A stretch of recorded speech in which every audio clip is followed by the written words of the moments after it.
Hola, buenos días, ¿cómo están? Hola, hola, Buenos días, profe. hola, buenos días. Estamos, Buenos días, profe.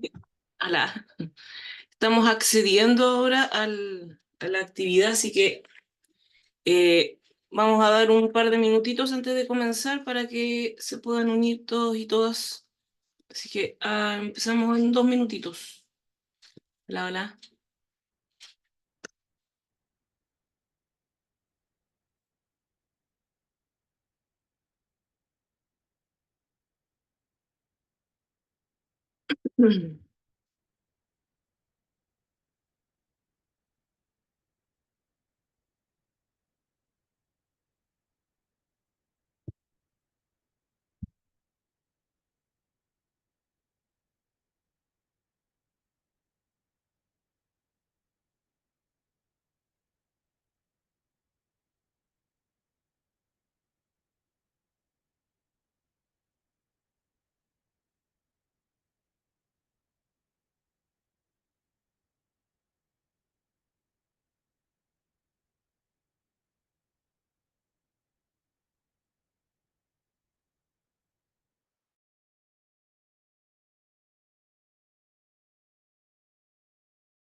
Ahora sí, ¿están viendo mi pantalla? Díganme. Hola, hola, a quienes están Profe, sí se ve. ingresando. ¿Sí se ve? ¿Todo bien? Sí, Sí, sí, profe, todo bien. muchas gracias. Ya, vamos a comenzar la clase. Yo voy a estar admitiendo a las personas, por si acaso, para que no me estén avisando que está alguien en la sala de espera, porque yo veo aquí, cuando alguien me aparece, en cuanto me aparece en la sala de espera, yo doy admisión a esa persona, ¿ya? Para que no me estén avisando por si acaso, ¿ya? Eh, ahora, si hay alguien, por si acaso, que les diga no me puedo conectar, díganle que tiene que conectarse con su correo UDP, ¿ya? Porque esa es la vía oficial para que queden en lista, ¿ya? Ahora, vamos a comenzar la clase de hoy, ¿ya? Siéntanse libres de interrumpir si es que tienen alguna consulta, pueden preguntarme activando su micrófono o también vía chat si es que no quieren hablar o no pueden, ¿cierto?, hablar por problema de micrófono o cualquier cosa, también lo pueden hacer a través del chat. Yo lo voy a tener abierto también para estar revisando en caso de que alguien tenga alguna duda, ¿ya? Por cuestiones de ancho de banda, yo voy a desactivar mi cámara por si acaso, pero voy a estar aquí, obviamente. hablándoles, ¿ya? Pero en caso de ser necesario, obviamente, por alguna razón, activo mi cámara nuevamente, o también si alguien necesita activar su cámara para mostrar alguna cosa eh, que se necesite para preguntar, por ejemplo, ¿cierto? Que se entienda más, también lo puedo hacer, ¿ya? No hay problema. Así que vamos a comenzar, ¿ya? Como les decía, voy a desactivar mi cámara para no ocupar tanto ancho de banda y que no tengamos problemas. En caso, por si acaso, de desconexión, o sea, si se me llega a caer el internet a mí o cualquier cosa, yo después voy a volver a iniciar la conexión, ¿ya? Ahora, esta clase, como vieron ustedes, tiene tenía una pestaña ahí de Zoom en el Canvas independiente de la que sigue, ¿ya? De manera que cuando terminemos esta clase, hacemos un break, apagamos, ¿cierto?, esta sesión de Zoom y ahí activamos la otra, de manera que ustedes tengan las clases independientes grabadas. Estas clases están quedando grabadas, por si acaso. Esta y la que sigue, ¿ya? Así que si hay alguien que necesite revisarla después, va a estar grabada también en forma independiente de la siguiente. ¿Sí? Eso es. Sí, si alguien se cae también, por si acaso, porque veo que algunas personas como que entran y salen. Si hay alguien que se cae y necesita conectarse nuevamente, yo le voy a admitir de todas formas, ¿ya? Por si acaso. Ok, vamos a comenzar con la clase de hoy. Si hay algún problema de audio, cualquier cosa, me avisan por el chat, por ejemplo, o por micrófono, si es que pueden. Y ahí resolvemos inconvenientes. Esperemos que no, ¿ya? Ok, la clase del día de hoy consiste en el sistema reproductor desde el punto de vista histológico. Por lo tanto, vamos a comenzar primero, ¿cierto?, con sistema reproductor femenino, en el cual nosotros tenemos que revisar todos sus componentes, ¿ya? Vamos a hablar de los ovarios, ¿cierto? Y de los ovarios donde nos vamos a detener más tiempo, tiene más aspectos que revisar, del oviducto, ¿cierto? También llamado tuba uterina. Del útero vamos a hablar de la vagina, el clítoris, los labios menores, los labios mayores, o sea, estructuras que están en la vulva. Y vamos a hablar también de la glándula mamaria, aunque en realidad la glándula mamaria, como nosotros sabemos, no forma parte del aparato reproductor, sino que de nuestro aparato tegumentario, ¿cierto? O sistema tegumentario. Pero de todas maneras, por su función en la lactancia, vamos a revisar también algunos aspectos de la glándula mamaria en esta clase, ¿ya? Dado que cuando lo vimos en tegumento lo vimos muy corto, ¿cierto? No fue con gran profundidad, ¿ya? Entonces vamos a revisarlo un poquito más acá también en esta clase, aprovechar de revisar ese elemento y ver todos los aspectos ahí que nos faltaban por revisar anteriormente, ¿ya? Entonces, el temario de hoy día, obviamente, consiste justamente en todas estas estructuras, ¿cierto? Que ya les mencioné, que componen nuestro sistema reproductor femenino, pero también vamos a hablar, como siempre, algo de aplicación clínica, ¿ya? Como lo hemos visto en todas las clases, en realidad, ¿cierto? Cómo nosotros lo llevamos esto a la clínica, ¿ya? Ahora, de los ovarios, ¿ya? De los ovarios. Nosotros podemos decir que, bueno, estas son nuestras estructuras que producen a los gametos. En este caso, lo que se ovula son los ovocitos, ¿sí? Nosotros sabemos que lo que ovulamos son ovocitos y en realidad una vez que entra en contacto ese ovocito con el espermatozoide, en ese momento recién se convierte en óvulo. En otras especies, ¿cierto? Se ovula directamente el óvulo, pero nosotros ovulamos ovocitos, ¿ya? Ahora, también este ovario es productor de hormonas. También produce cierto estrógeno, progesterona principalmente. Por lo tanto, también son estructuras que comparten funciones en nuestro sistema endocrino, ¿ya? Entonces, está en dos sistemas en realidad, ¿ya? Lo vamos a ver ahora porque obviamente aquí es donde tiene mayor importancia en relación a la producción de gametos, por lo tanto, por eso lo vemos sistema reproductor, pero en realidad también forma parte de nuestro sistema endocrino, como habíamos visto anteriormente, ¿ya? Todavía estoy un poco resfriada, así que me van a disculpar si de repente algo de tos tengo. Ya. Ok. Los ovarios, entonces podemos decir, como les muestro ahí en el puntero, está compuesto por una corteza externa cubierta por un epitelio que le llamamos epitelio germinativo, que está ahí en el borde, que obviamente con este aumento no se alcanza a ver, porque en realidad es un epitelio cúbico simple, plano simple. A veces se ve un poquito plano, pero normalmente suele ser cúbico, ¿ya? Entonces un epitelio que está ahí muy, muy en el borde, muy chiquitito, como es simplemente una sola capa, apenas ahí lo podemos ver, ¿ya? Ahora, por debajo, entonces, hacia el interior ahí, ¿cierto? Como capa más externa, bajo el epitelio germinativo, la corteza. Ahí es donde se ubican los distintos folículos, que son los que contienen a los ovocitos en sus distintas etapas de diferenciación y maduración, ¿ya? Ahora, entre esos folículos vamos a tener un tejido estromal, o sea, un tejido de soporte, que en realidad va a ser tejido conectivo laxo, muy celular, muy lleno de células, ¿cierto? Móviles del tejido conectivo que se ubican ahí y también células musculares lisas, ¿ya? Entonces, es un tejido bastante heterogéneo en realidad, ¿ya?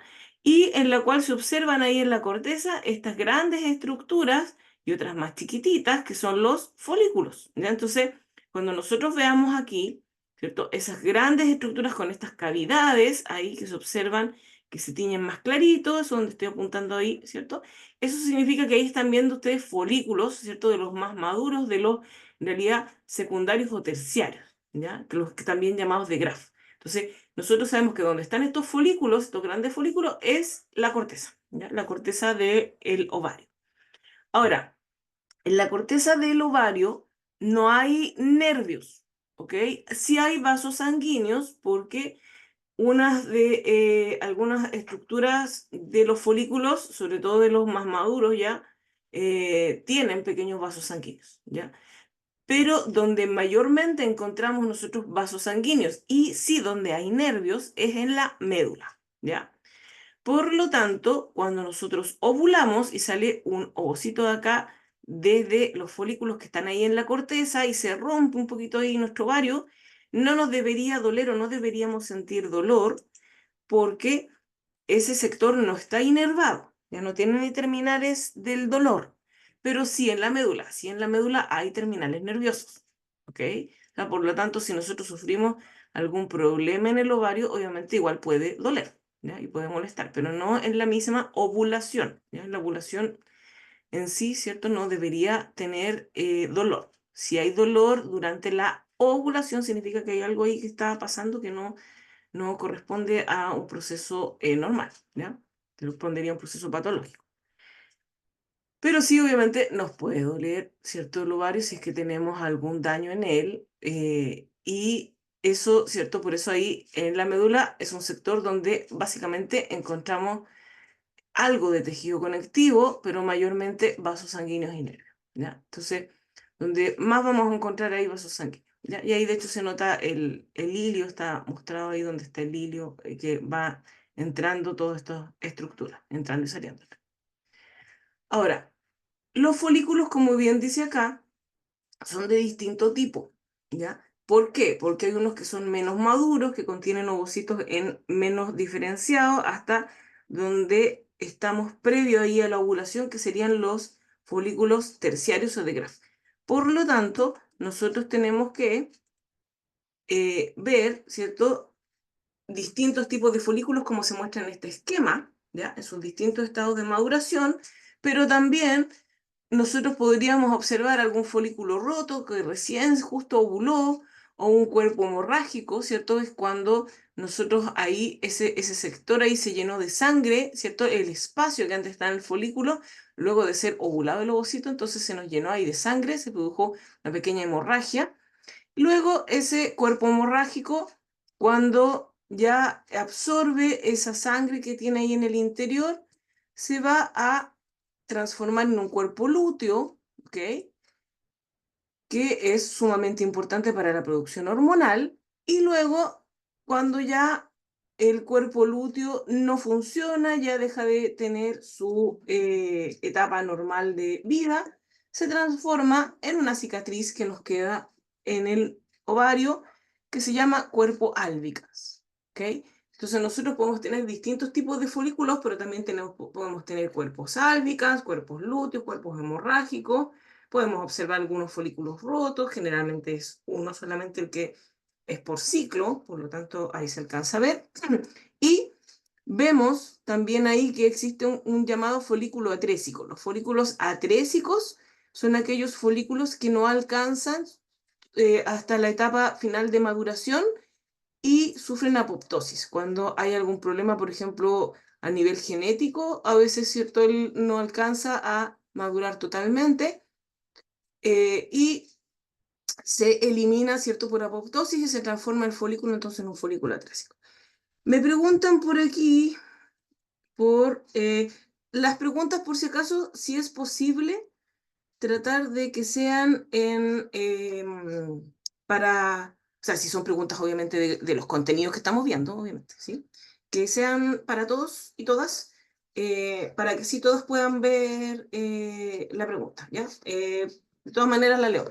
Dice que, ¿por qué se forma el cuerpo hemorrágico? Pregunta. Claro, porque una vez que nosotros ovulamos, ¿ya? Que el ovario expulsa al ovocito, entonces, ¿qué es lo que sucede? Se nos llena ese folículo de sangre. ¿Por qué? Porque les decía que parte de las estructuras del folículo son pequeños vasos sanguíneos. Entonces, una vez que el folículo se rompe para expulsar el ovocito, se rompen también vasos sanguíneos. Entonces, por eso se forma el cuerpo hemorrágico, porque se nos llena todo este espacio que nos quedó ahí, toda esta estructura, el remanente del folículo se nos llena de sangre. ¿Ya? Entonces, eh, esa sangre de todas maneras después se va a reabsorber, se va a eliminar y no hay problema. Pero en un primer momento, claro, se llena de sangre. Entonces es posible que nosotros veamos algunos folículos que ya no tienen al ovocito y que en vez de tener este espacio, que ya vamos a ver que se llama antrofolicular, lleno de líquido folicular, que con los cortes histológicos se ve teñido de un rosado bien pálido, ¿cierto? Si no, vamos a ver que está lleno de sangre, lleno de eritrocitos, por ejemplo. ¿Ya? Entonces, si lo vemos así, significa que eso que estamos viendo es un cuerpo hemorrágico. ¿Ya? Eso. Entonces, como les decía, cuando me pregunten en el chat, ¿ya? Idealmente que dejen la pregunta así abierta para que todos y todas lo puedan leer, o también, como les decía, vía micrófono. No hay problema que lo puedan hacer también por esa vía. ¿Ya? Perdón. Entonces, vamos a revisar cada uno de estos folículos, uno a uno. ¿Ya? El menos maduro, entonces, el que contiene a los ovocitos en su estado más indiferenciado, son los folículos primordiales. Y los folículos primordiales constan básicamente de un ovocito, ¿ok? Con su núcleo ahí, ¿cierto? Con todos sus organelos, gran cantidad de citoplasma, una célula, ¿cierto? Que está ahí madurando para convertirse en este gameto, ¿cierto? Que nosotros vamos a necesitar ovular posteriormente. Y que está rodeado de un epitelio plano simple, ¿ok? Ese epitelio plano simple entonces está formado por estas células planas, que en este caso aquí tienen nombre y se llaman células foliculares. Células foliculares, entonces. Ahora, como es un epitelio de revestimiento de todas maneras, va a tener una lámina basal. Por eso ahí está dibujada una línea de color rojo en esta ilustración, para mostrarnos ahí que se apoya en una lámina basal. ¿Ok? Ahora, ¿qué hay más afuera? Más afuera ya hay células propias del estroma ovárico, o sea, células, por ejemplo, musculares lisas, fibroblastos, ¿cierto? Células propias del tejido conectivo, ¿ya? Porque dijimos que este, eh, este ovario, ¿cierto? Ahí está formado de tejido conectivo laxo, ¿cierto? Muy celular y células musculares lisas. Entonces, rodeando ahí a los folículos, entonces tenemos esas otras células propias del estroma del ovario, ¿ya? Entonces, claro, cuando uno los mira ahí en el corte histológico, entonces se ven ahí, en lo que dice N son los núcleos de estos ovocitos que están ahí rodeados de un epitelio plano simple, o sea, rodeados de estas células foliculares.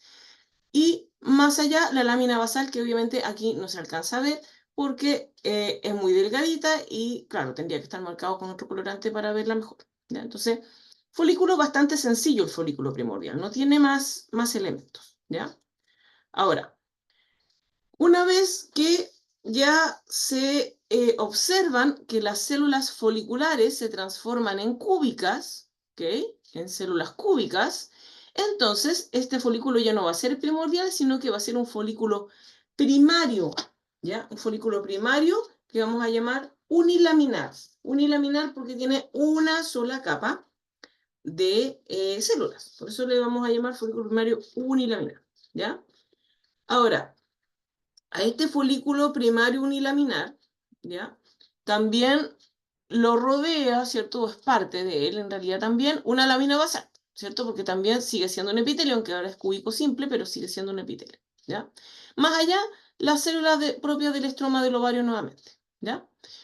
Ahora, entre el epitelio cúbico simple, o sea, entre toda esta capa de células foliculares, que aquí en el corte histológico se ven muy bien, porque se ve que tiene su núcleo redondo propio de células cúbicas, ¿cierto? Ahí está el ovocito con su núcleo.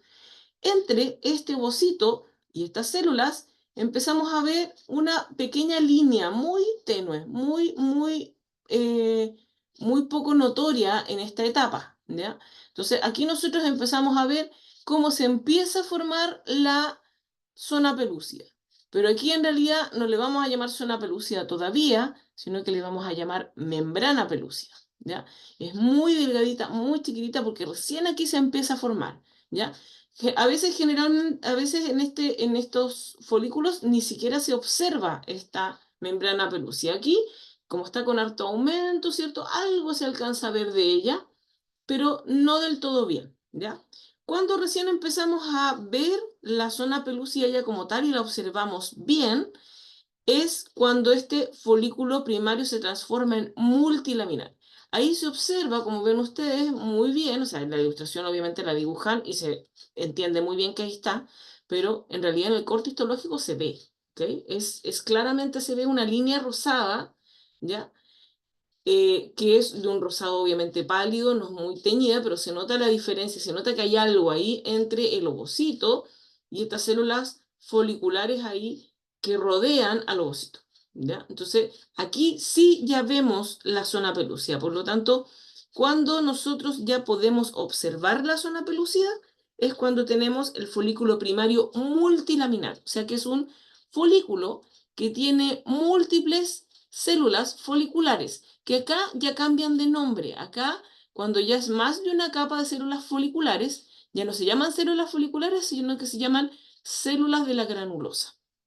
¿Ok? Aquí ya cambian de nombre, pero son las mismas células foliculares originalmente, solo que han proliferado. ¿Ya? Entonces empezamos a formar la capa, ¿cierto?, de células granulosas que rodea a nuestro ovocito en maduración, ¿ya? Y más allá, la lámina basal, porque obviamente nosotros todavía, esto sigue siendo un epitelio, así que tiene lámina basal, ¿ya?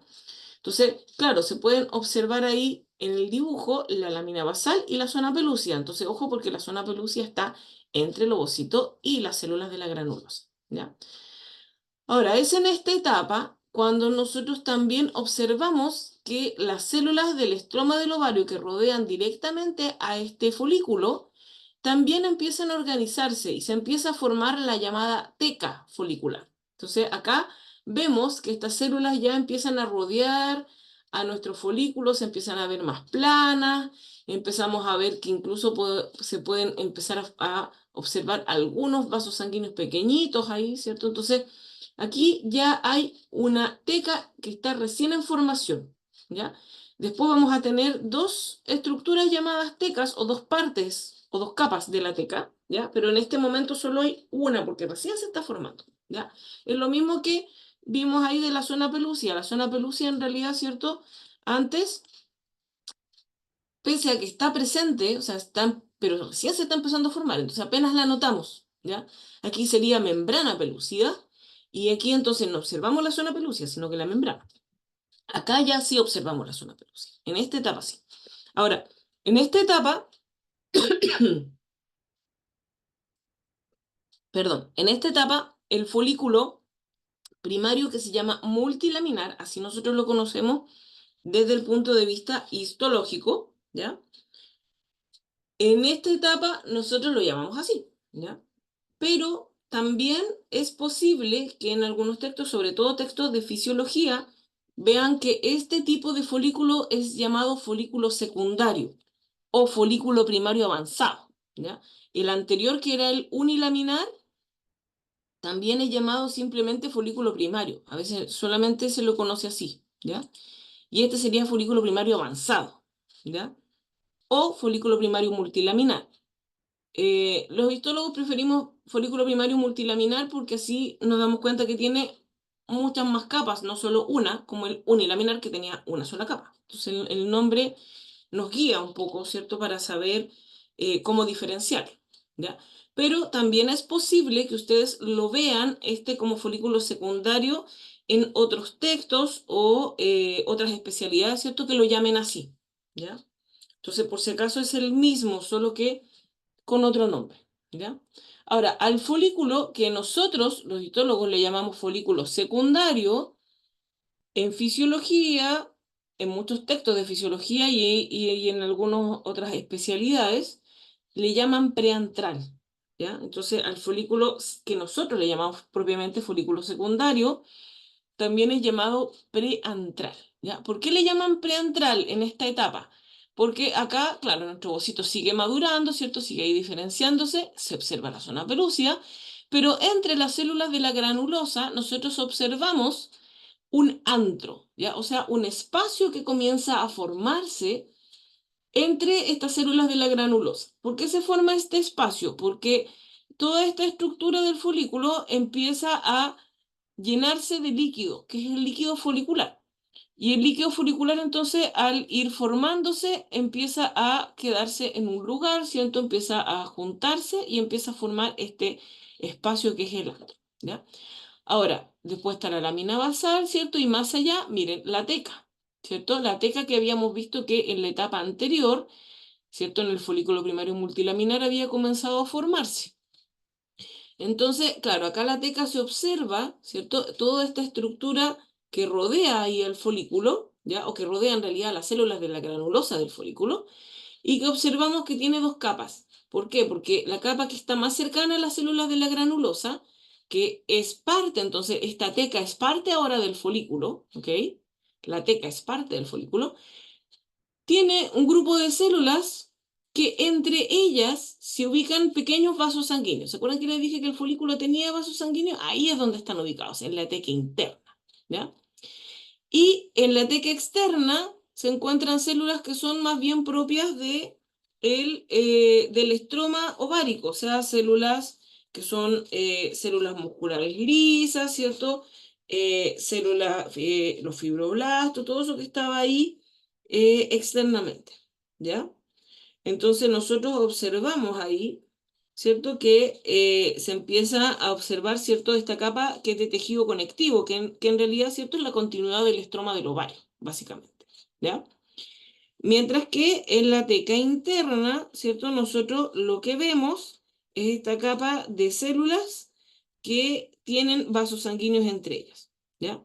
Entonces, eh, son células además que son productoras de andrógenos, ¿ok? Entonces, en las células de la teca interna son sumamente importantes porque empiezan a producir andrógenos, estos andrógenos pasan acá al interior de las células ahí de la granulosa y las células de la granulosa convierten a estos andrógenos en estrógenos, ¿ya? Entonces, em, tenemos un sistema ahí que, como les decía, no solamente está produciendo estos ovocitos, sino que además está produciendo hormonas, ¿ya? Me preguntan, dice, ¿la teca es una organización del estroma ovárico en torno al folículo? O sea, la teca es originalmente estroma del ovario, que está en torno al folículo, pero que una vez que se forma como teca, ¿ya? Como teca en la etapa anterior, o sea, en la etapa de folículo primario multilaminar, que les voy a mostrar ahí, ahí recién se está empezando a formar la teca. O sea, todas estas células del estroma del ovario empiezan a organizarse en torno a a estas células de la granulosa del ovario, ¿ya? Entonces empezamos a ver que comienzan a formarse estas esta organización donde incluso, como les decía, podemos ver algunos vasos sanguíneos pequeñitos, que aquí no está mostrado en la ilustración en todo caso, ni se alcanza a ver ahí en el corte, pero a veces uno alcanza a ver uno que otro vaso pequeñito ahí. Entonces empezamos a ver cómo en el folículo primario avanzado, o también llamado multilaminar, o llamado secundario también, entonces ya se organiza una teca. O sea, aquí ya esta teca, estas células que eran del estroma del ovario, ahora van a formar parte del folículo. Se agrega entonces como capa. Antes, como folículo primario unilaminar, no son parte todavía, ¿ok? Son simplemente células del estroma del ovario, no forman parte del folículo, pero una vez que ya se empiezan a organizar en torno a él en esta etapa, ya, aunque uno no lo vea tan bien, ¿cierto? Como teca en sí, pero ya podemos decir que comienza a formarse esta estructura que es parte del folículo. En el folículo secundario propiamente tal, el que nosotros le llamamos así, y que, como les decía, también es llamado folículo preantral, ¿ya? Aquí sí ya se diferencian dos capas de la teca interna y la externa. Y aquí, obviamente, esto sí es parte del folículo, ¿ok? Es parte del folículo. Y es tan parte del folículo que incluso entonces produce hormonas que pasan al interior ahí de la célula de la granulosa y se producen estrógenos, ¿ya? Ahora, la función del antro. El antro lo que hace es contener el líquido folicular, ¿ya? Entonces es ahí un espacio en realidad. Ese es el antro, es un espacio que contiene al líquido folicular, ¿ya? Ahora, el líquido folicular en realidad, ¿cierto? Deriva del filtrado de la sangre que filtran ahí las células de la teca interna. Entonces, cuando se filtra la sangre y pasa ahí, ¿cierto?, el líquido al interior de las células de la granulosa, entonces se va acumulando y por eso entonces se forma este espacio que tiene este líquido folicular, ¿ya? Antes ese líquido folicular le llamaban licor folicular, ¿ya? Pero líquido folicular es un nombre un poco más propio, ¿ya? Em, Ahora, eso que ven ustedes ahí que dice cuerpo de Karl Exner, eso que está ahí, que dice observa otro y otro chiquitito, ¿ok?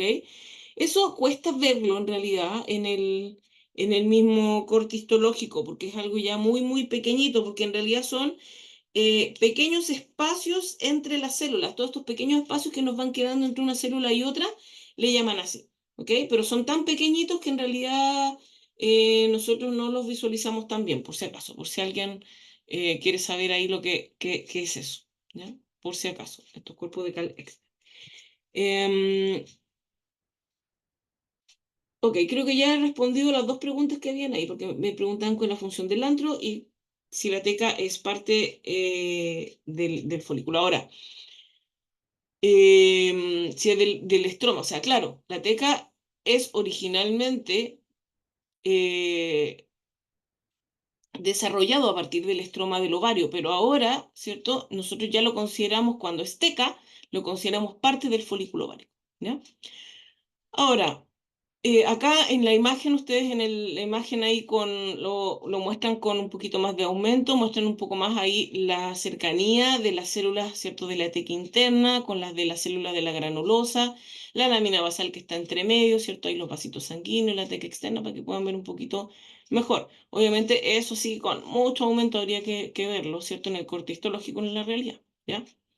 Ahora, Em, nosotros vemos ahí, ¿cierto? Nuestro folículo que tiene un pequeño antro, pero cuando ya este antro se hace mucho más grande y en realidad es la parte más grande del folículo, ya es la zona más grande del folículo, nosotros ya ahí podemos decir que este folículo ya es un folículo terciario o maduro, ¿ya? O antiguamente folículo llamado folículo de Graf, ¿ya?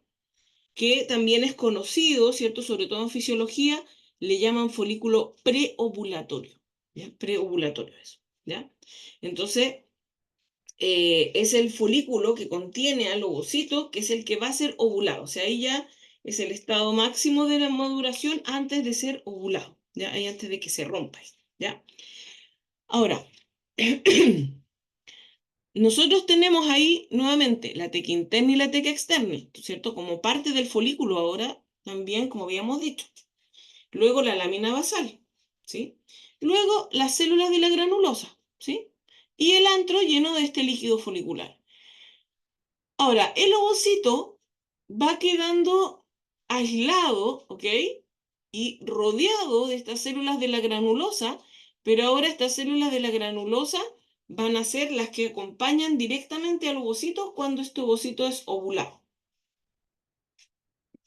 O sea, cuando el ovocito es expulsado del ovario, no va a ir solo, ¿cierto? Va acompañado de la zona pelúcida y de unas células, ¿cierto? Que antes eran células de la granulosa y que ahora le vamos a llamar células de la corona radiada, ¿ok?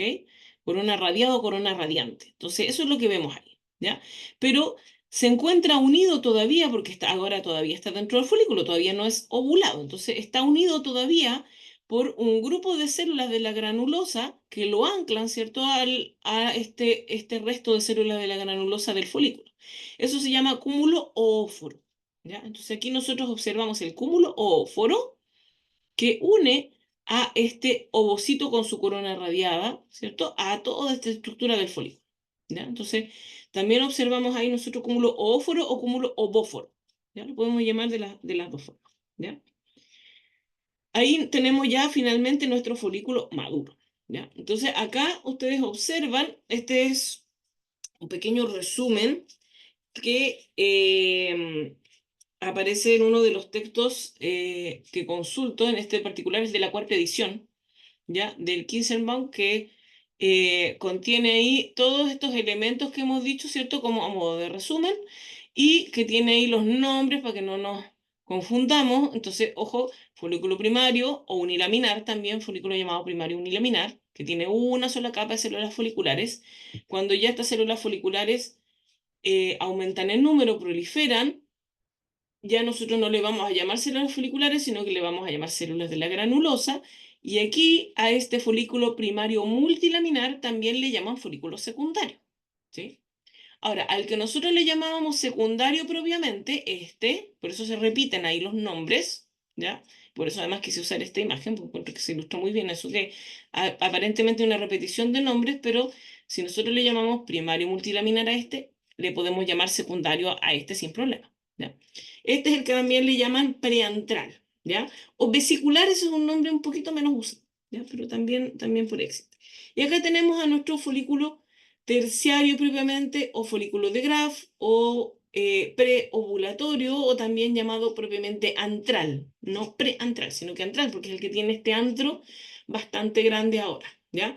Y aquí se ven ahí muy bien esta separación, ¿cierto? Entonces, todas estas células de la granulosa serían parte de este cúmulo óforo, y acá nosotros tendríamos a nuestro ovocito con la zona pelúcida y con las células de la corona radiada. Esto es lo que se ovula, eso que está ahí, ¿cierto? Eso es lo que se ovula y lo que sale ahí de nuestro ovario, ¿ya?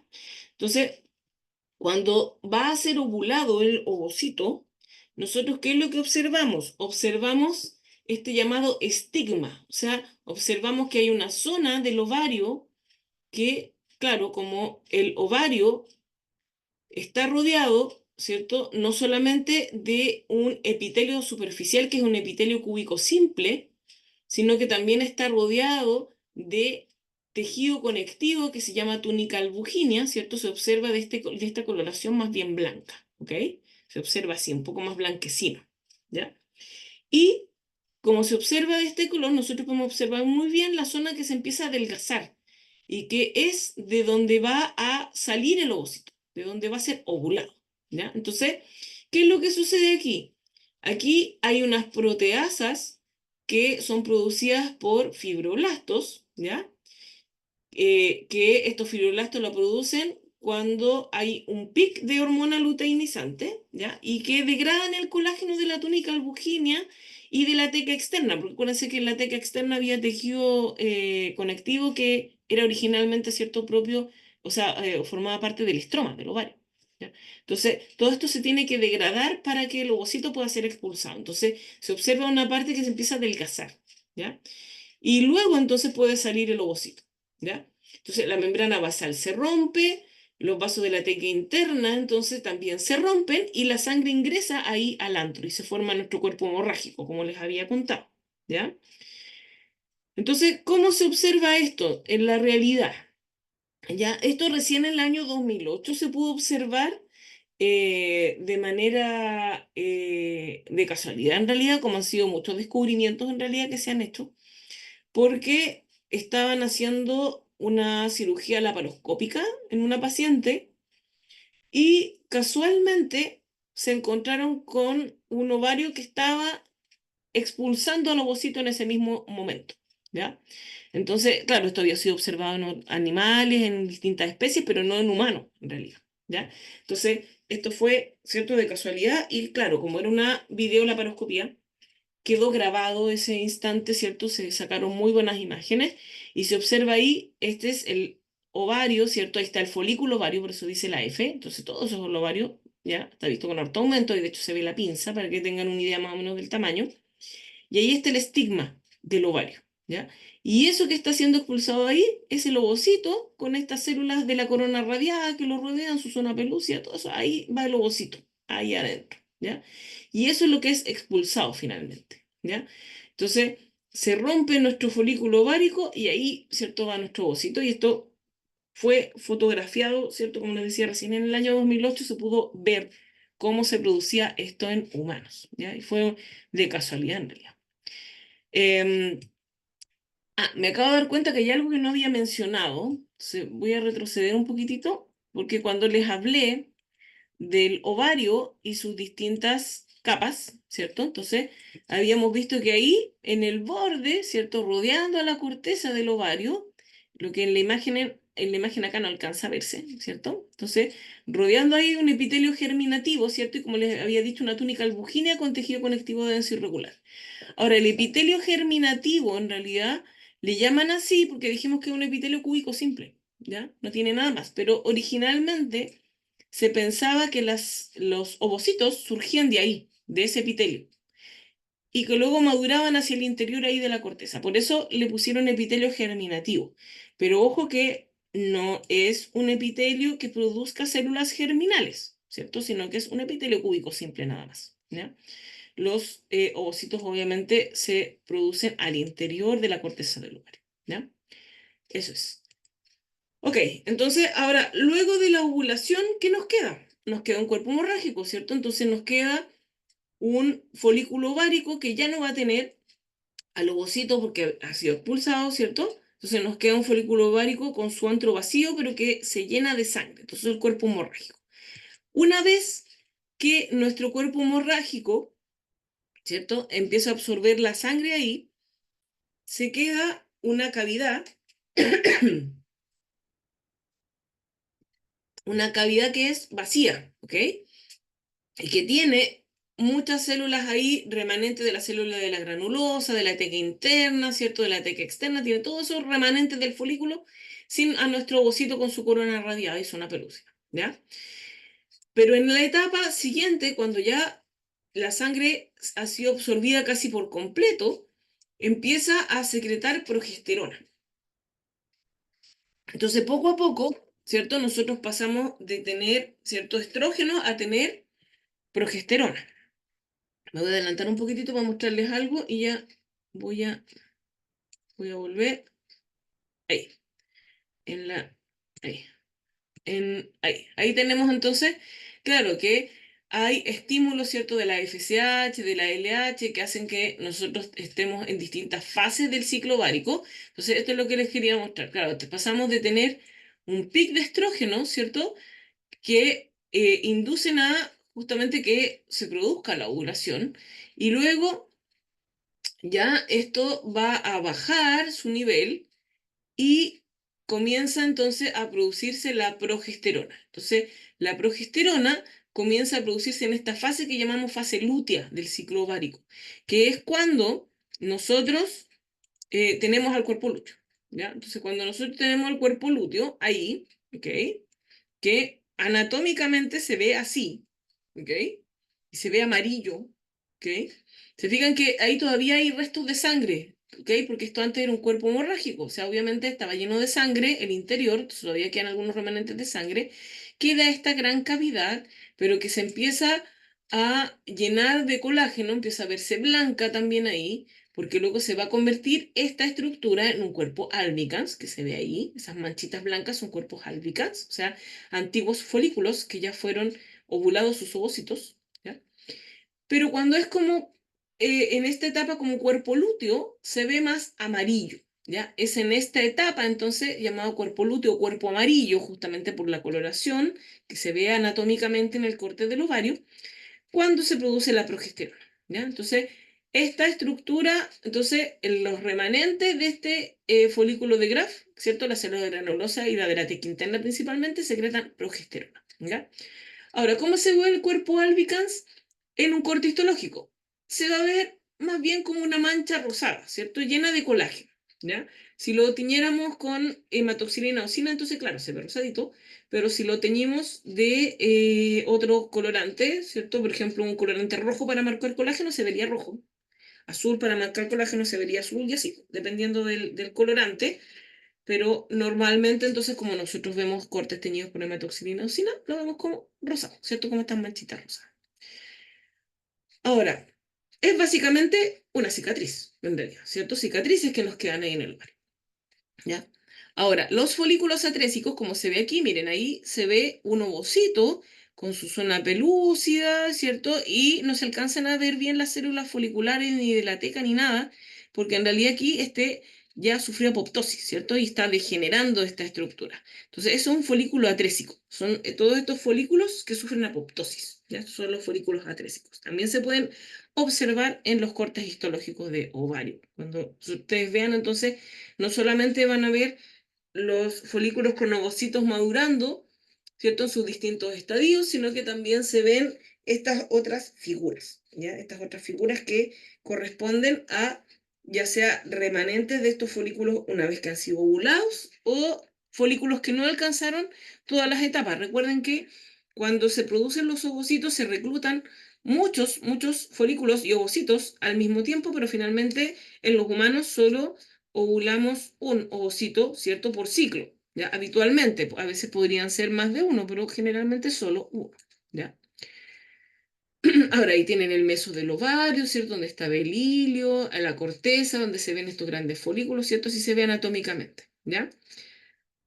Ahora, me preguntan ahí, ¿dónde se encontraba el cuerpo álbica, su cuerpo blanco? En la corteza del ovario, porque justamente es en la corteza del ovario donde estaban los folículos. Entonces, cuando se ovula, se forma entonces el cuerpo hemorrágico, luego cuerpo lúteo, y luego ya nos queda una cicatriz de eso. Y eso se llama entonces cuerpo albicans o cuerpo blanco, y dado que los folículos están en la corteza, los cuerpos albicans también, ¿ya? Ahora, aquí por acción del corte se ve como alguno metido aparentemente en la médula, pero en realidad no, sino que está como entre medio. Ya la médula está por aquí, justo más, un poquito más acá. ¿Ya? Ahora, si ustedes observan anatómicamente este corte de ovario, ¿cierto? Se ve que tiene mucho tejido, ¿ya? No tantos espacios, ¿ok? Hay espacios donde hay folículos, pero no muchos, ¿ya? Pero si observan este otro folículo, se observan en el corte, ¿se fijan? Espacios gigantes, o sea que habían muchos folículos, sobre todo folículos terciarios o de Graf, al mismo tiempo, muchos de ellos, y que hicieron que este ovario se deformara totalmente y que incluso se rompiera, ¿cierto? En algunas partes generaron hemorragias importantes, ¿ya? Por eso ahí hay restos de hematomas, ¿cierto? Y de sangre ahí seca, o sea, sangre ya coagulada y otra más fresca, ¿ok? Esto es un ovario poliquístico, ¿ya? El ovario poliquístico, entonces, se va a formar porque en algunas personas la túnica albuginea, ¿ya? Que rodea ahí a nuestro ovario, ¿cierto? Y este epitelio germinativo es muy gruesa, ¿ya? En algunas personas la túnica albuginea se puede engrosar, ¿ok? Y puede aumentar entonces en tamaño, lo que hace que justamente los folículos no puedan expulsar a sus ovocitos, ¿ya? Porque no logran, ¿cierto? Las proteasas no logran romper esta túnica albuginea cuando es demasiado gruesa. Entonces se nos producen estos ovarios con quistes foliculares, o sea, con estos que ya son folículos, ¿cierto? Que no alcanzaron a romperse y quedan llenos de líquido, ¿ya? Como no hay ovulación, las menstruaciones a veces pueden volverse escasas, ¿cierto? Y puede haber ahí problemas, ¿cierto? De índole hormonal también, que se puede producir un desbalance ahí hormonal. Em, Básicamente porque, claro, hay solo estimulación de estrógeno, no alcanzamos a tener cuerpos lúteos, por lo tanto, no hay gran cantidad de progesterona en realidad, ¿ya? Porque el folículo de Graf entonces no puede transformarse, no alcanza a formarse el cuerpo lúteo si no hay ovulación. Entonces, eso nos puede producir una serie de problemas, ¿cierto? Una serie de desbalances ahí que pueden llevar incluso a infertilidad, ¿ya? Entonces, por lo tanto, hay que, obviamente, tratarse ese ovario poliquístico, ¿ya? Que tiene, obviamente, tratamiento, ¿ya? Y que tiene una serie de síntomas como a veces, por ejemplo, acné, hirsutismo, ¿cierto? Incluso también obesidad también que puede estar relacionada con ese ovario poliquístico. Entonces, eh, hay síntomas que dan lugar a que nosotros podamos sospechar de que existe la presencia de un ovario poliquístico y, ¿cierto?, tratarse para que podamos tener ovulación, podamos tener un balance hormonal correcto en personas, ¿cierto?, en edad fértil, obviamente, ¿ya? Y que no se produzca, ¿cierto?, este problema, perdón, como vimos aquí, ¿cierto?, en donde llegamos a tener una hemorragia y que se pueda perder el ovario. Perdón. Ya, pasamos entonces salimos por fin de los ovarios y pasamos entonces a las tubas uterinas.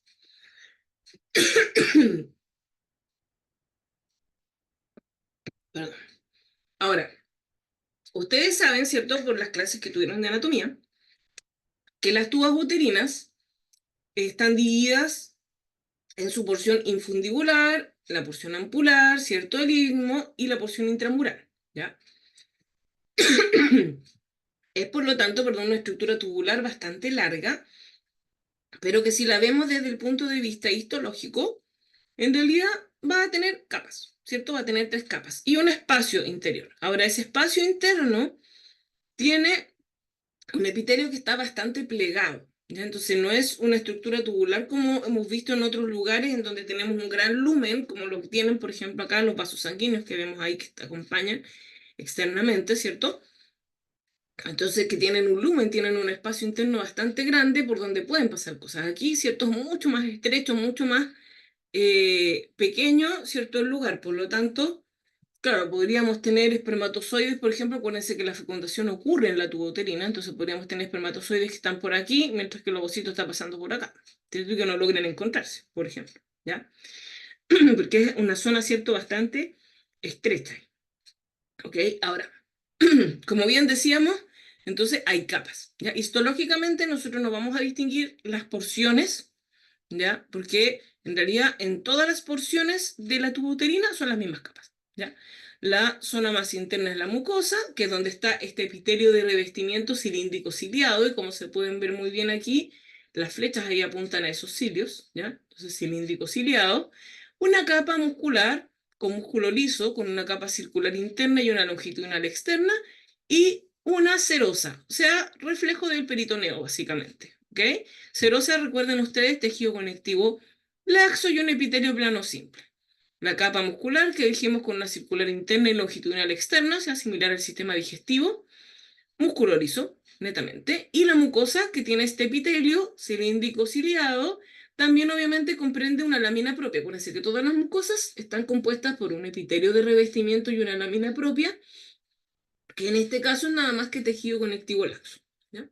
Una lámina propia bastante ahí sencilla. Ahora, salimos ahí de la tuboterina. Entonces imaginémonos ahí, ¿cierto? El óvulo se produjo ahí, el ovocito en realidad, ¿cierto? En el ovario, pasó ahí por la tuboterina y llega acá, ¿cierto? Al útero. Entonces, en el útero vamos a ver un fondo, un cuerpo y un cuello, ¿sí? Y ese cuello está unido ahí a la vagina o canal vaginal, ¿ya? Entonces, también anatómicamente se reconocen distintas partes. Histológicamente vamos a tener capas, ¿ya?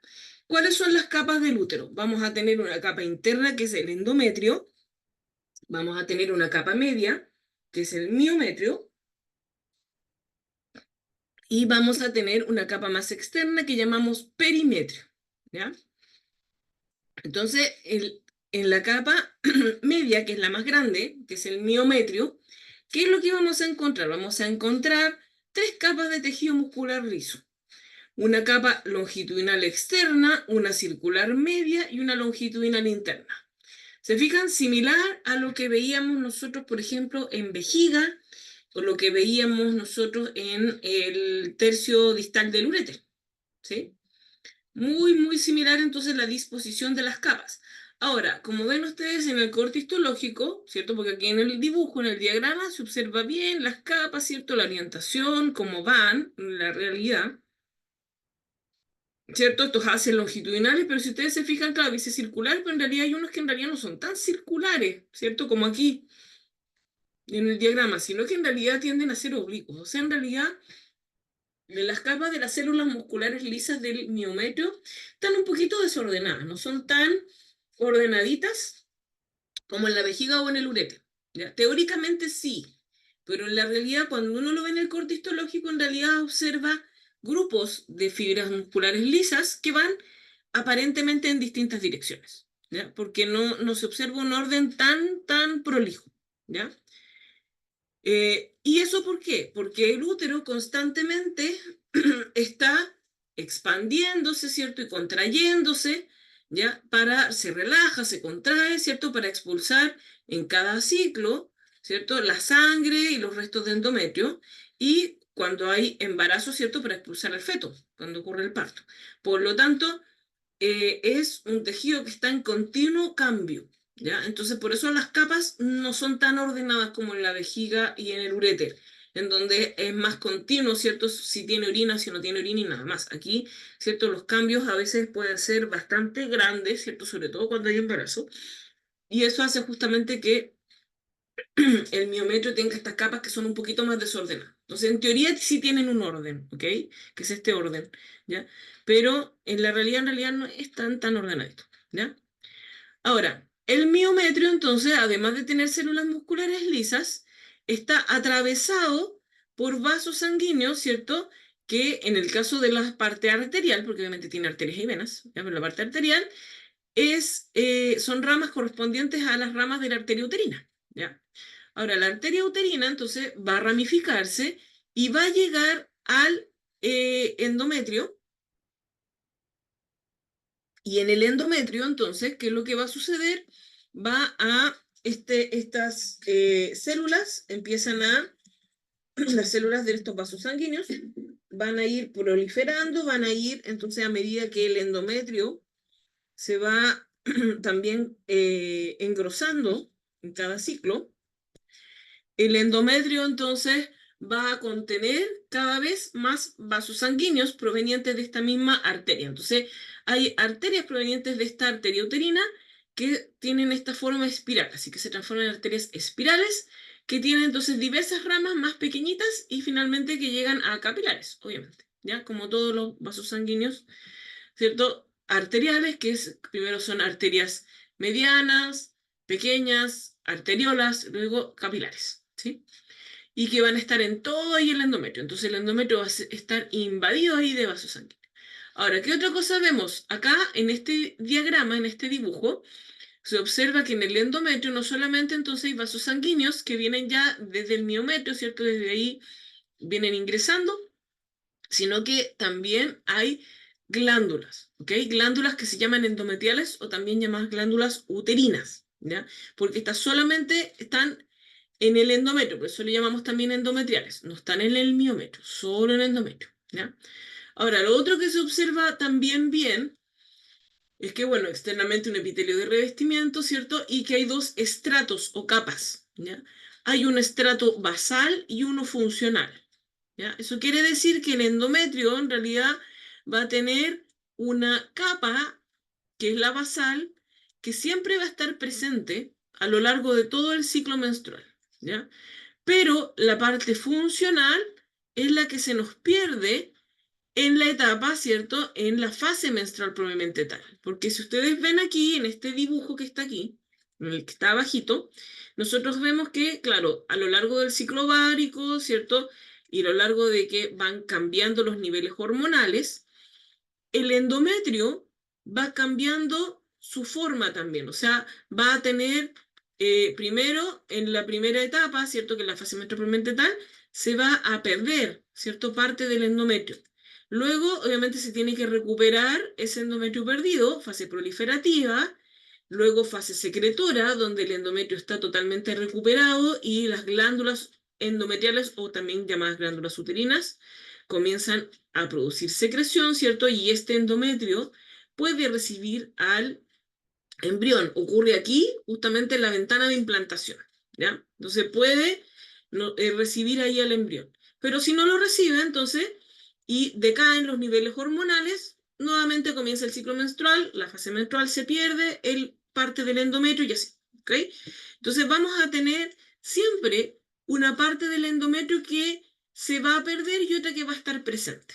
¿Ya? La basal siempre está presente, esa nunca se pierde y esa regenera al estrato funcional. ¿Sí? Entonces, ¿cuál porción del endometrio regenera, produce, ¿cierto? La célula y regenera el endometrio? Es el estrato basal. Pero ¿cuál es la parte que se tiene que regenerar, ¿cierto? Es el estrato funcional. Esa es la que se pierde y se regenera. ¿Ya? Ahora, entonces, ¿cómo se ve en la realidad en un corte histológico este endometrio? En la fase proliferativa se observa todo esto que ustedes ven aquí, donde estoy mostrando ahí con la flecha, todo eso es miometrio, tejido muscular liso, ¿ok? Con sus distintas capas, ¿ya? Parte de ese miometrio, ¿sí? Tejido muscular liso. Acá, donde ustedes ven estas figuras, estas tubitos, ¿ok? Que aquí lo ven con más aumento, ¿ok? Estos que están aquí, esas son las glándulas endometriales, ¿ok? Por lo tanto, aquí es donde está el endometrio, todo eso, ¿ok? Se ve una parte más teñida, o sea, hay glándulas endometriales, o también llamadas uterinas, que son bastante grandes y evidentes, ¿ok? Y ordenaditas, son glándulas tubulares simples, ¿ok? Bastante regulares, ¿ok? Y alrededor hay un estroma, que en este caso va a ser estroma uterino, obviamente, que es tejido conectivo denso irregular y que es bastante compacto, sobre todo en la zona o estrato basal del endometrio. ¿Ya?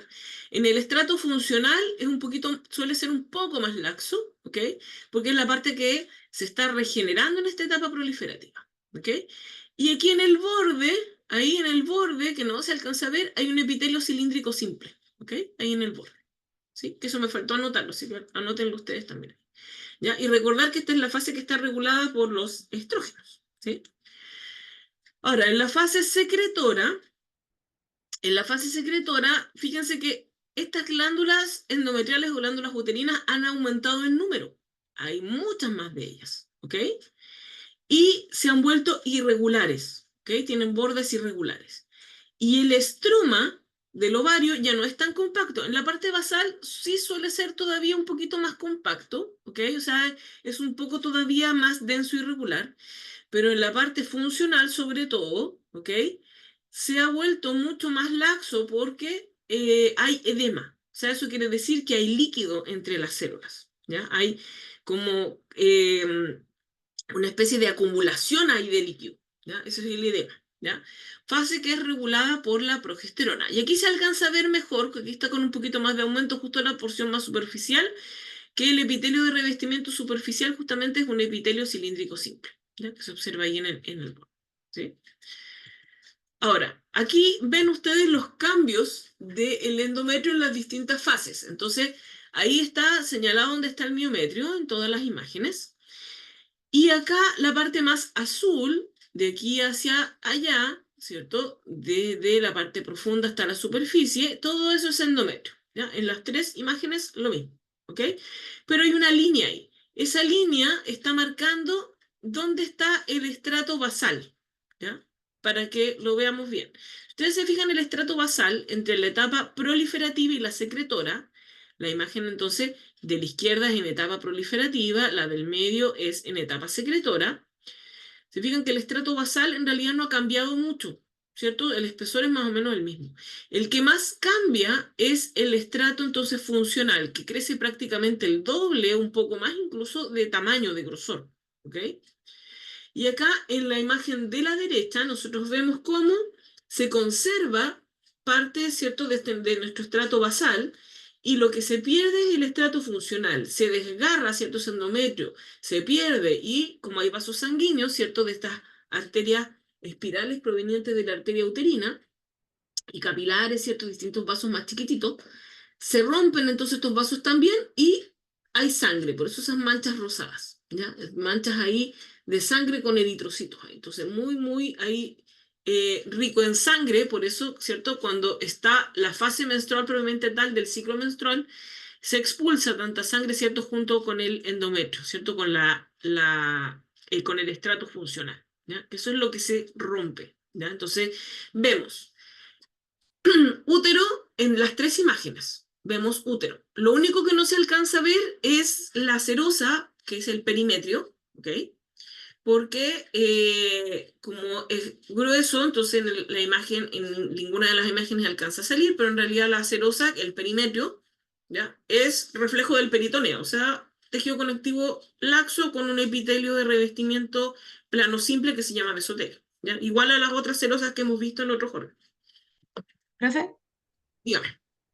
tenía una duda con el estrato basal que en la menstruación se ve como que prolifera más. ¿Es porque prolifera más o solamente porque está aumentada la imagen?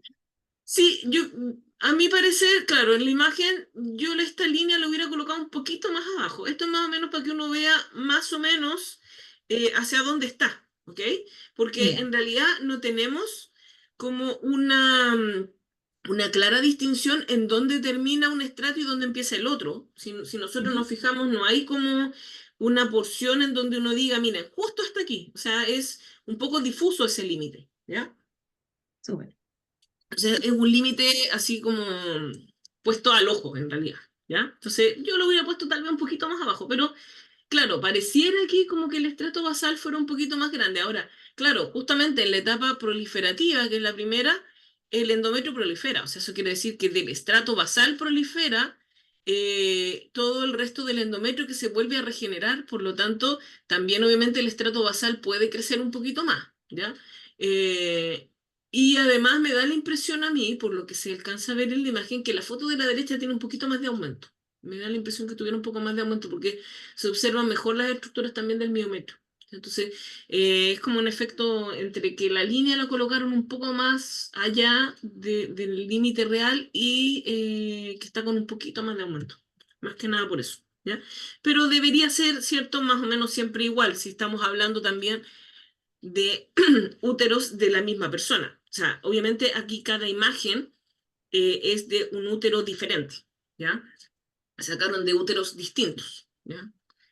Entonces, claro, no es exactamente igual entre una persona y otra ese grosor. Puede ser que una persona tenga un endometrio un poco más grueso que otra, dependiendo también del tamaño corporal, etcétera. Gracias, profe. Eso, de nada. Ahora, si bien es cierto que nosotros tenemos en el útero estas mismas tres capas, ¿ok? O sea, el endometrio, miometrio, ¿cierto? Y el perimetrio, que dijimos que era serosa, reflejo del peritoneo nada más. En el cuello uterino es un poquito diferente porque, claro, tenemos las mismas tres capas, pero el cuello del útero va a tener un epitelio en su interior que corresponde a este epitelio cilíndrico simple que habíamos visto anteriormente, ¿ok?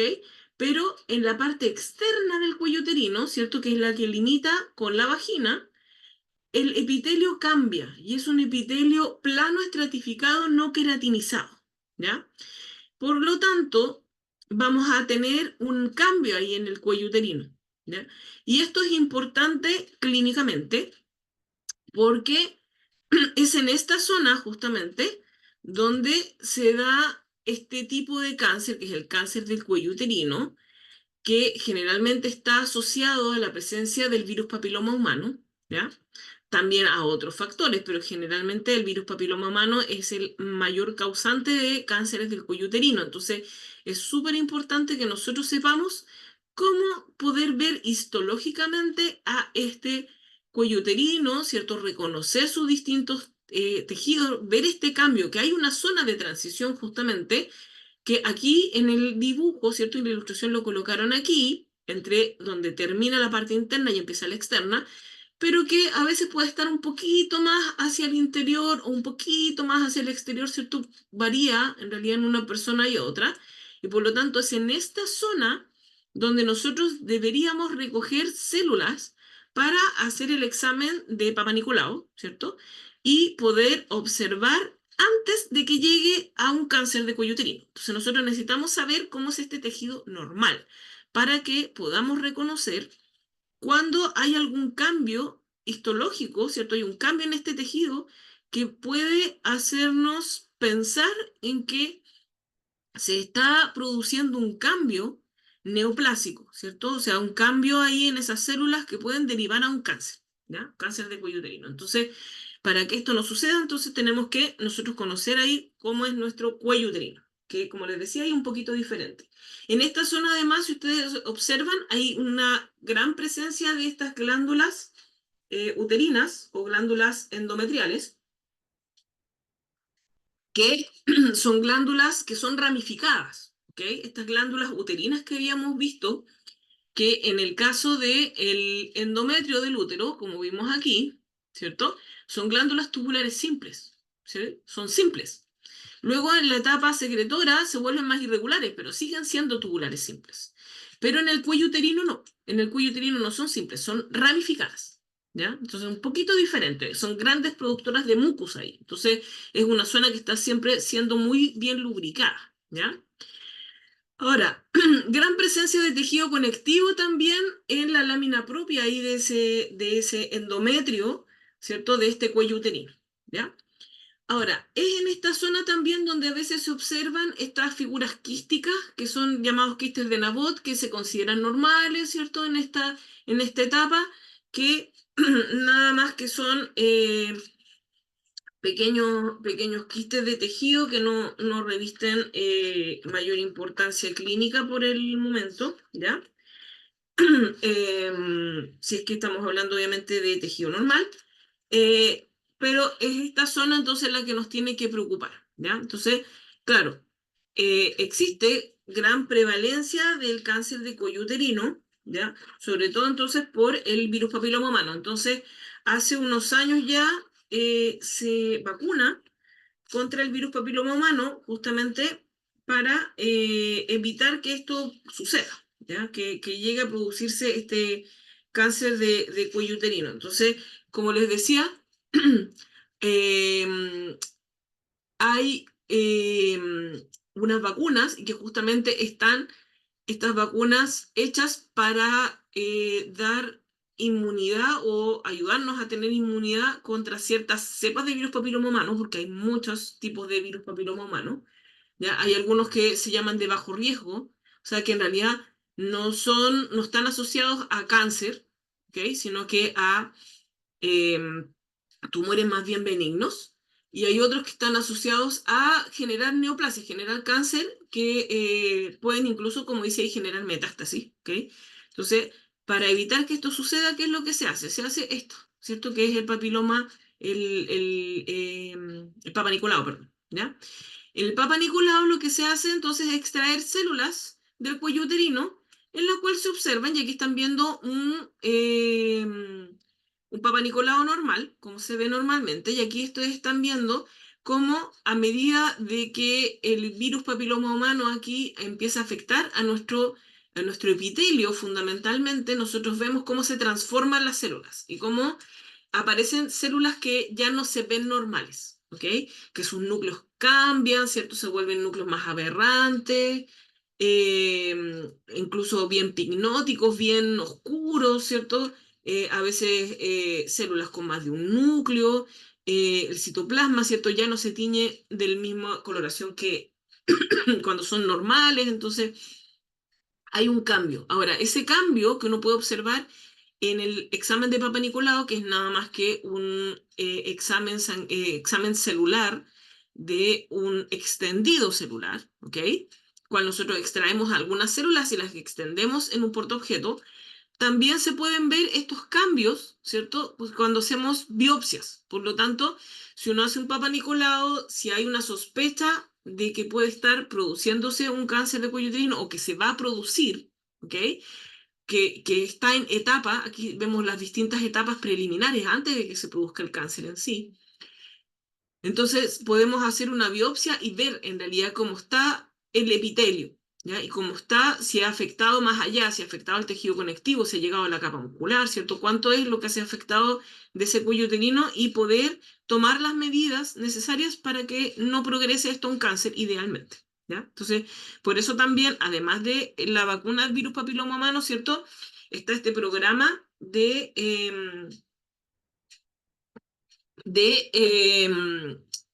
las examen de las células del cuello uterino, ¿ya?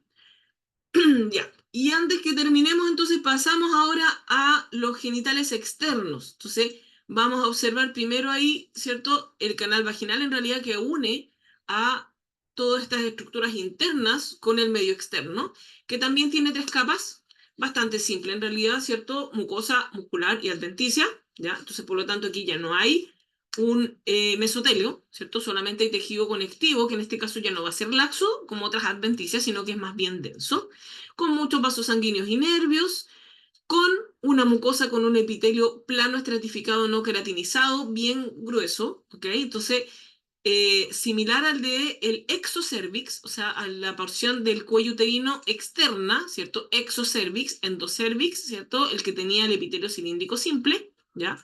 Exocervix, entonces hay una continuidad del tejido que reviste el cuello uterino y que reviste entonces a la vagina. ¿Ya? Hay una continuidad que es el mismo tipo de tejido, ¿ya? Ahora, ahí entonces observamos a este epitelio, lámina propia, tejido conectivo denso elástico, no tiene glándulas acá, como si lo tenía el útero, ¿ok? Importante ahí la presencia de fibras elásticas, por eso es denso elástico, para que esta vagina se pueda expandir, ¿cierto? Sobre todo a la hora del parto, necesita expandirse bastante y que ojalá, ¿cierto?, no se rompa. Entonces es importante la presencia de fibras elásticas. Y en la capa muscular, donde tiene dos capas, una longitudinal externa y una circular interna, ¿ok? Entonces similar a el sistema digestivo, ¿ya?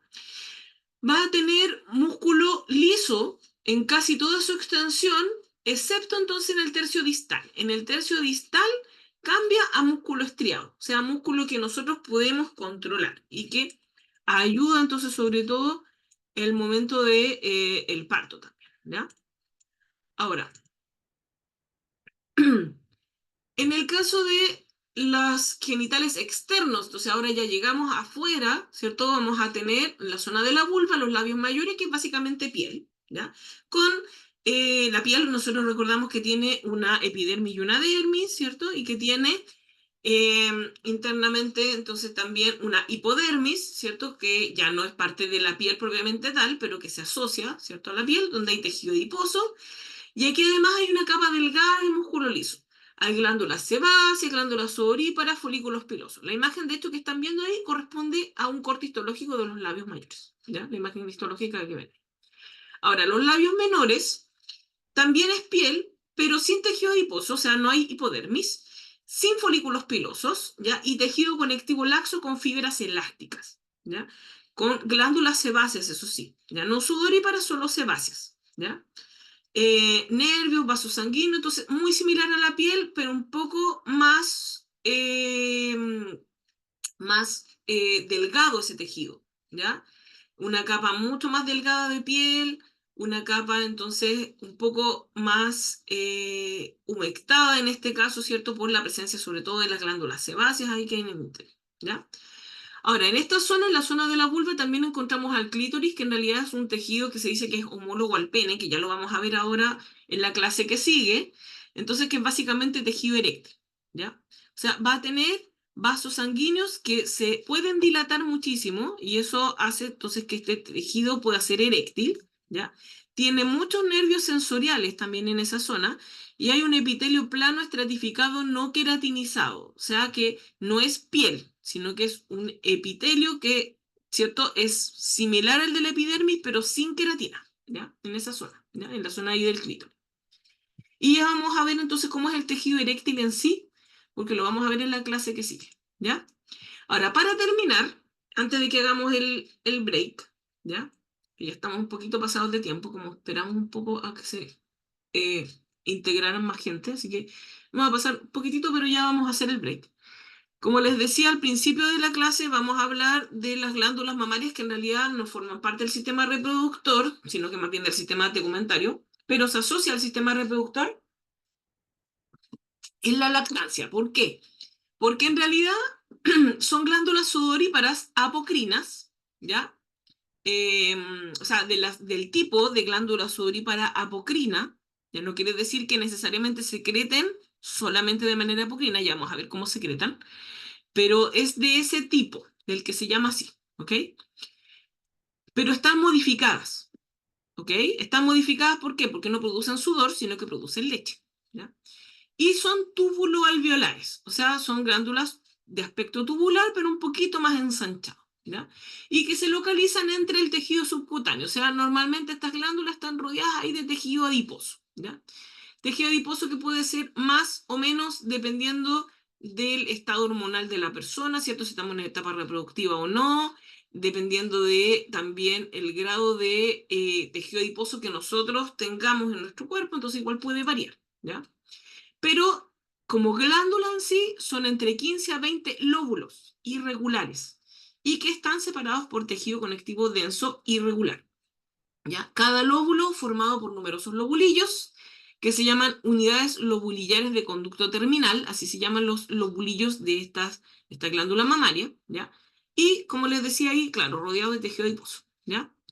Ahora, todas estas unidades lobulillares de conducto terminal entonces poseen una glándula tubular alveolar que desemboca en un conducto, ¿cierto? Que se llama conducto galactoforo. Entonces tienen un conducto excretor y que desembocan en entonces el conducto galactoforo, ¿ya? Por el conducto galactoforo entonces va a salir ahí la leche, ¿cierto? Hacia el exterior de la mama, ¿cierto? A través de los pezones, ¿cierto? Donde nosotros tenemos ahí los senos galactóforos, ¿sí? Entonces, a donde está el sector de la aureola mamaria, donde está el pezón, ¿cierto? Ahí al interior tenemos los senos galactóforos, entonces por ahí después sale la leche, por ahí se unen estos conductos galactóforos, ¿ya?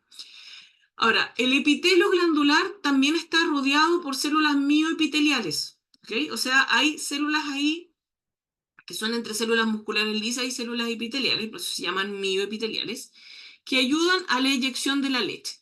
Entonces, acá en el dibujo, por ejemplo, se alcanzan a apreciar esas células mioepiteliales que rodean ahí a las células de esos lobulillos, ¿ya? De esas glándulas tubuloalveolares, y se ve como la leche se va secretando, ¿cierto? Y va saliendo por ahí, ¿ya? Hay más que nada un diagrama.